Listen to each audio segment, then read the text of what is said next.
And my first one is listed advantages of FTIR over dispersive IR spectrometry.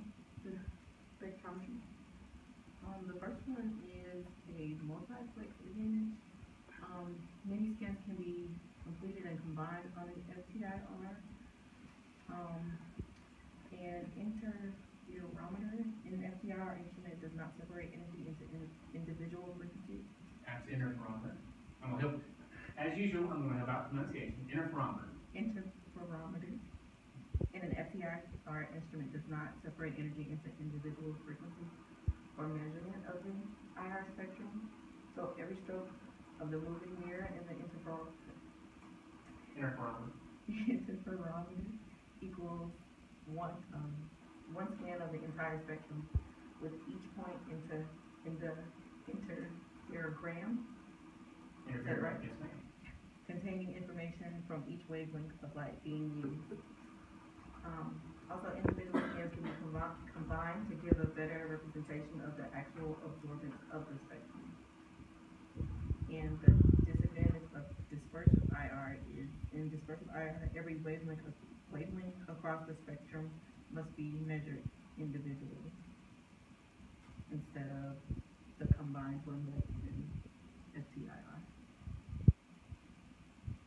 And the second advantage is the throughput advantage. Throughput? I said it wrong? I think you said throughput. Oh, throughput Yeah, advantage. I'm sorry if you didn't. That's what I put down. Okay. FTIR does not use a slit to limit the individual frequency reaching the sample and detector like dispersive instruments.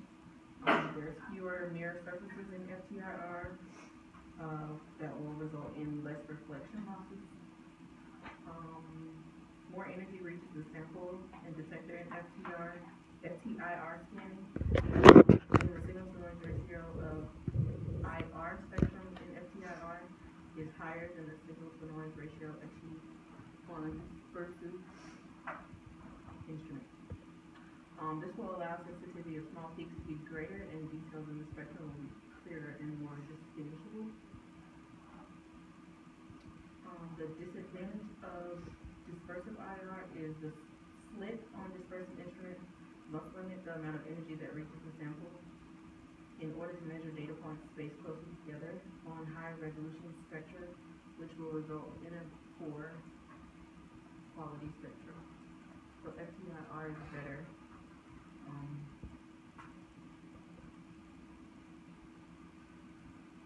Has a better spectrum. The precision advantage. FTIR requires use of a laser to control the velocity of the mirror and to time the collection of data points throughout the mirror stroke for each scan.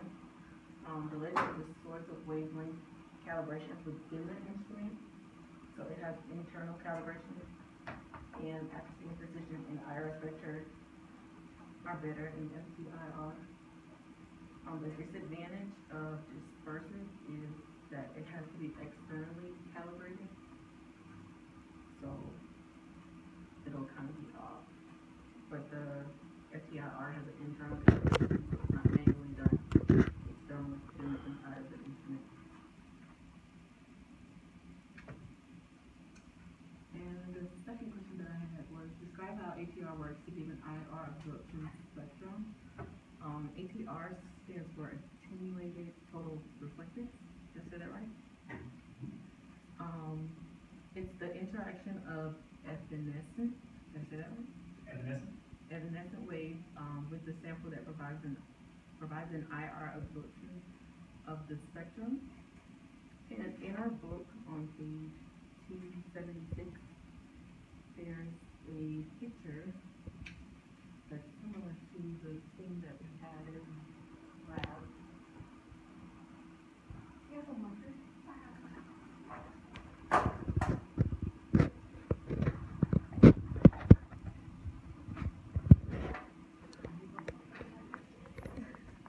The ATR accessory that we used in lab.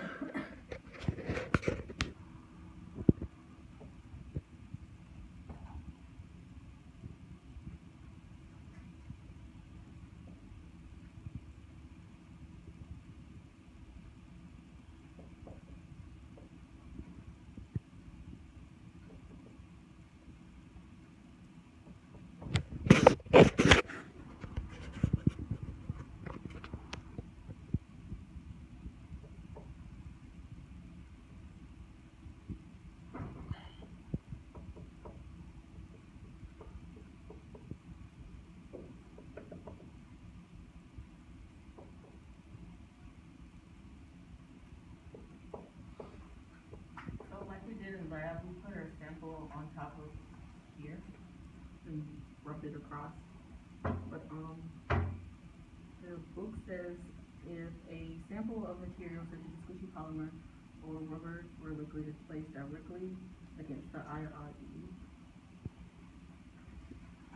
an interface is formed. The light beam traveling in the IRE will be completely reflected at the interface if the critical angle condition is met, but the beam of light actually penetrates a very short distance in the lower IR material.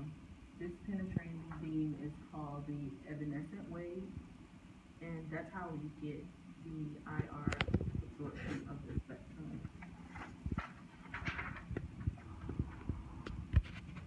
And how ATR works.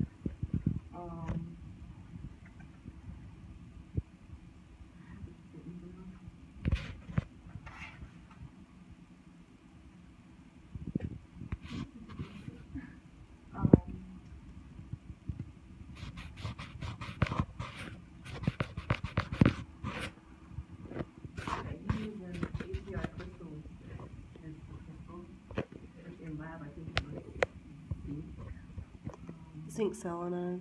Yeah, zinc selenide. And light traveling in high RI material is reflected when it encounters an interface of a material of lower RI.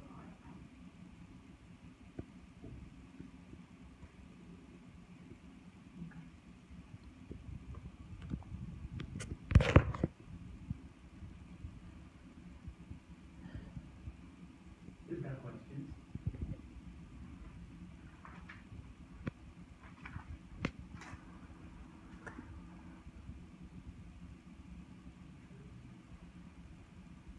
I have a question for everybody. How clear are you?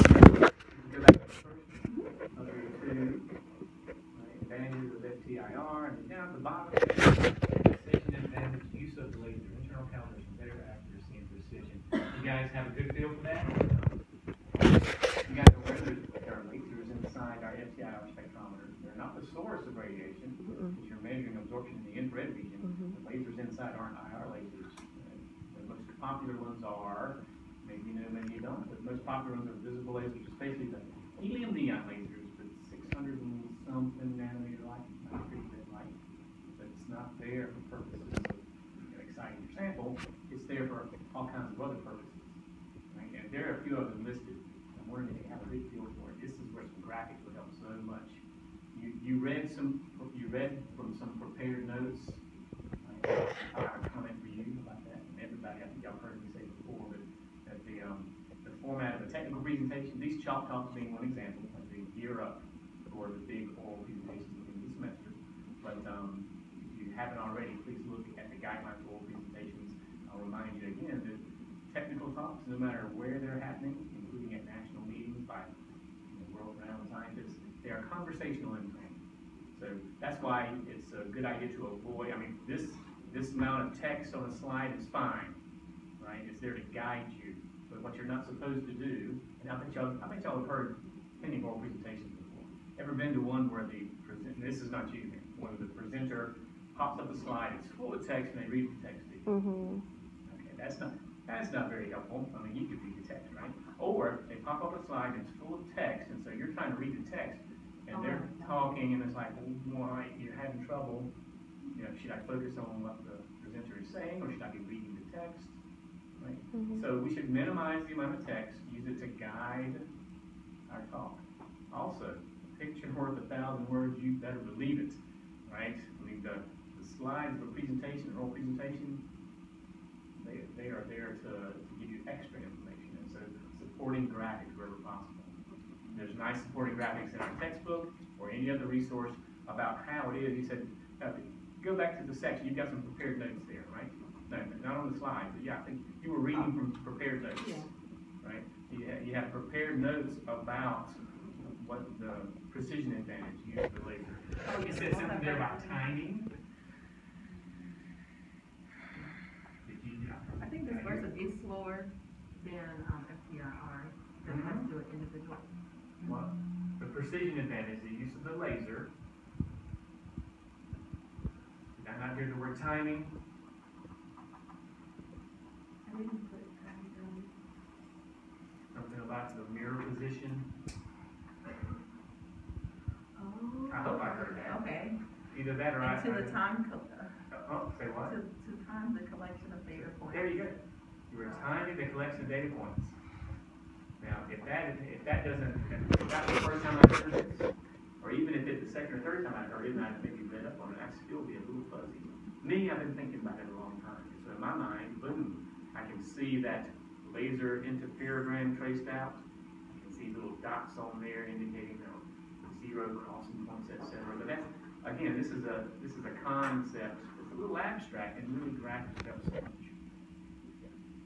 Why is there a laser inside the FTIR spectrometer?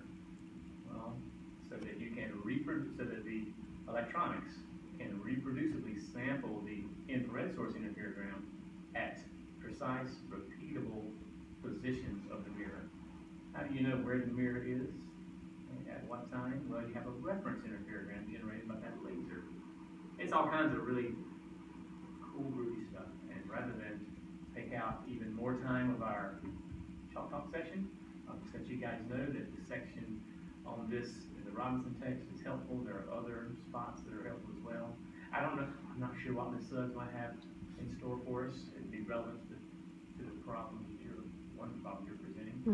And if not, I'll help you guys out with some links and some chat later on. Okay? Now, how about that? Oh, we're done. Go right ahead.